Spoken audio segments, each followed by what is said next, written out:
Alright guys, listen up.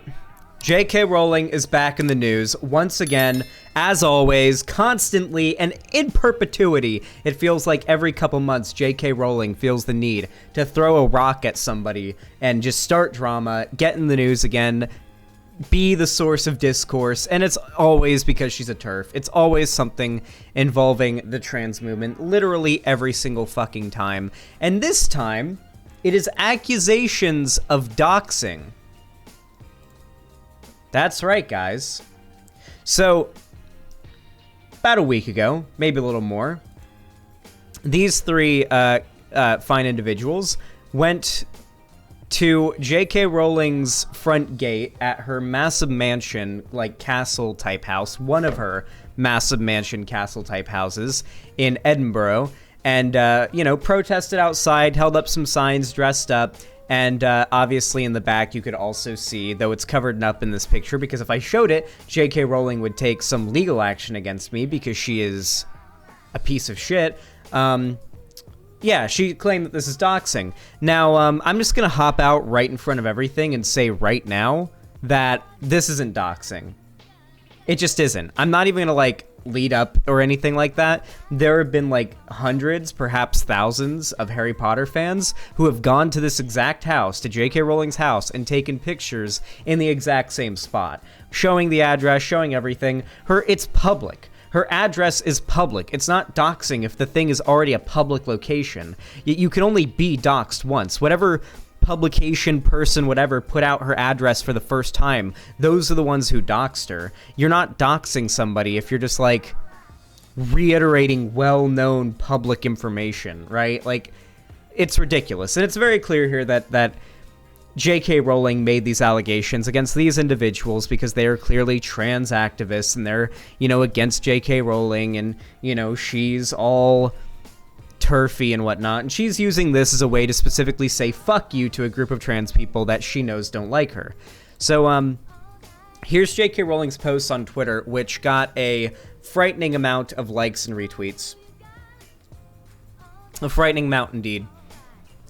Last Friday, my family's address was posted on Twitter by three activist actors who took pictures of themselves in front of our house, carefully positioning themselves to ensure our address was visible. I want to say a massive thank you to everybody who reported the image to @Twitter support. Your kindness and decency made all the difference to my family and me. I'd also like to thank @Police of Scotland for their support and assistance in this matter. I implore those people who retweeted this image with the address still visible, even if they did so in condemnation of these people's actions, to delete it. Over the last few years, I've watched appalled as women like Alison Bailey, Rachel Sanchez, Marion Miller, Rosie Duffield, Joanna Cherry, Julie Bindel, Rosa... I only recognized Julie Bindel so far, but so these are TERF figures that got their lives ruined or whatever because they were openly bigoted, I assume. Julie Bindel, Rosa Friedman, Kathleen Stock, and many, many others, including women who have no public profile, but who've contacted me to relate their experience, have been subjugated to campaigns of intimidation, which range from hounding on social media. Honestly, never mind, I misread it. I was about to say, was I about to grammar check J.K. Rowling right now? I was about to say. From being hounded on social media, the targeting of their employers, all the way up to doxing and direct threats of violence, including rape. None of these women are protected in the way I am, and they and their families have been put into a state of fear and distress for no other reason than that they refuse to uncritically accept that of the socio-political concept of gender identity should replace that of sex. I have to assume that I am Georgia Frost, Holly W. Stars, and Richard Energy, the people from the original photo, thought doxing me would intimidate me out of speaking up for women's sex-based rights. They should have reflected on the fact that I've now received so many death threats I could paper the house with them, and I haven't stopped speaking out. Perhaps, and I'm just throwing this out there, the best way to prove your movement isn't a threat to women is to stop stalking, harassing, and threatening us. Whew! Good lord. Good lord, what do y'all think of that, chat? I want to hear what you guys think of that treatise that J.K. Rowling just dropped. What do you guys think of that? The first reply on Twitter sums it up. Just to be clear, if your house is a castle that's on Wikipedia, you can't be doxxed. If I take a picture in front of the Queen's house, I'm not doxing the Queen. JK doxing the Prime Minister. Disgusting behavior. True! Yeah, this just isn't doxing. Like, to be absolutely clear here. I don't know if anyone has links or anything like that, but I remember, like, some motherfucker on Twitter had, like, replied to that tweet thread with just a massive collection of Harry Potter fans who'd taken pictures in the exact same spot and posted on Instagram. In fact, if I'm not mistaken, I believe J.K. Rowling's house is literally a location on Instagram. Like, if you take a picture of yourself and you, like, post it on Instagram with location included, it'll automatically put, like, J.K. Rowling's house. Like, it's a tourist location that you can tag as being at the location of. The fact that, like, J.K. Rowling roused her audience into mass reporting this person's, like, Twitter post very clearly represents to me a political bias. And a political bias that stands against the one that J.K. Rowling in the past has claimed to have. J.K. Rowling has claimed over and over and over and over and over again that it's not about trans people, it's not about trans people being trans, it's not about their identity, it's not about feeling like, you know, she hates these people. She's just concerned. She just has questions.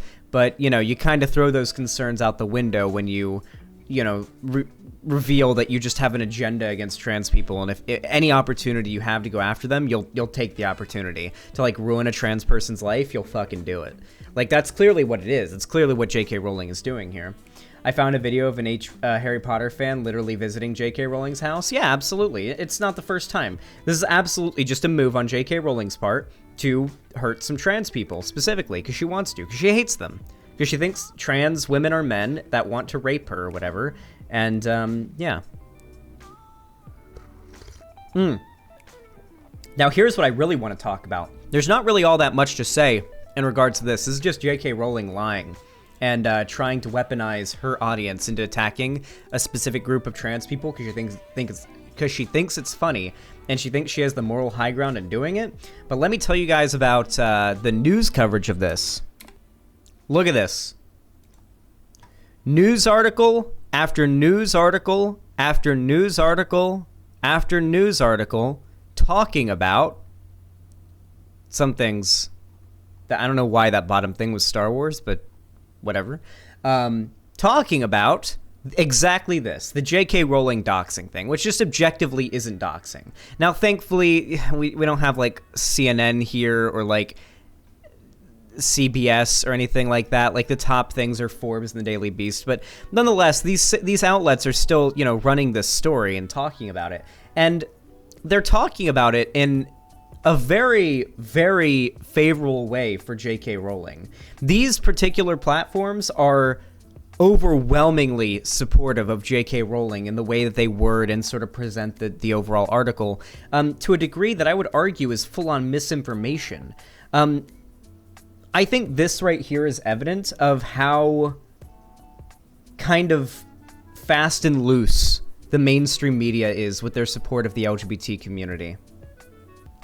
So, for example, these large media outlets will simultaneously condemn the actions of some 16-year-old white boy who said the N-word on TikTok, and they'll, you know, spread the article around, and that person will have their life ruined and what have you, and that'll be what happens, right? But then meanwhile, or they'll do the same with, like, transphobia or anything like that. They'll virtue signal support for trans people and LGBT people over and over and over and over again. They do it all the time.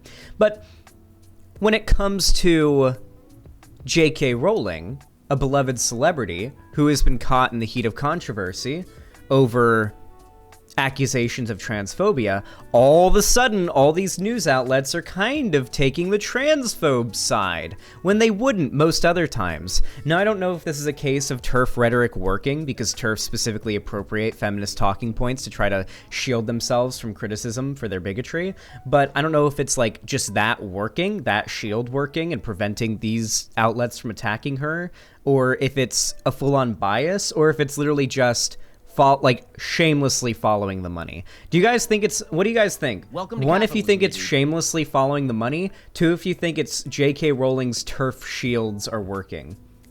I want you guys to tell me. Also, thank you for the $5. I'll read your donation after the segment. But thank you. Keep them coming, you guys. I think it is putrid how favorably a lot of these news organizations are covering the story when it comes to J.K. Rowling, when she's just straight up lying about the definition of doxing and levying completely just unfounded allegations against these individuals and engaging in a campaign of what I would call targeted harassment. What J.K. Rowling did to the individuals who posted those pictures on Twitter was targeted harassment, without a shadow of a doubt. Was absolutely targeted harassment. It was a mass reporting tactic. It was telling her audience to mass report it. That's all it was. Yeah, absolutely putrid to me, especially when, like, they'll also do the whole, like, change your logo to, like, a pride flag or whatever during the Pride Month thing as well. These same, like, news organizations will do that, and at the same time take, like, it is shameless. I feel like it is so goddamn shameless.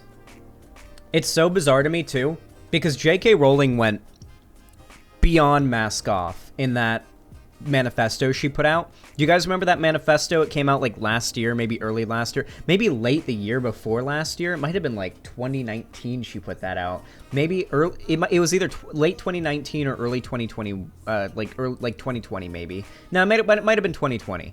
Do you remember like back in 2020, somewhere around there? It was 2019? Okay, do you guys remember back in 2019 when J.K. Rowling put out her fucking TERF manifesto and she talked about how, like, I think she said something along the lines of, like, she'd been sexually assaulted by a man before, so now she'll never feel safe around men. I mean, I assume she's married, so I maybe she feels safe around her husband, but that was the wording she used, that she'll never feel safe around men, and so that's, like, her excuse for transphobia. And I want to make it very clear here, the I don't feel safe around, like, assigned male at birth people thing because of some sexual trauma thing is not an excuse. I'm sorry, it's just not a valid excuse, okay? I don't care if you're, like, a well-off, like, white lady, and, like, let's change a few of the criteria here, right? Like, would you let a well-off white, like, rich white lady get away with being racist against black people because she was, like, raped by a black man once, so now she gets to be, like, extraordinarily racist towards black people now? Like, she gets the pass on that because of her trauma? Like, is that a thing? Like, is that a precedent we want to set, that, like, you can be bigoted if you've got trauma around that bigotry? She should go to therapy instead of shitting on all penis-having people? Listen, TERFs have two options, okay? Continue being a TERF or get therapy. And, I mean, every day that a TERF continues to be a TERF is a day they failed to make the right choice.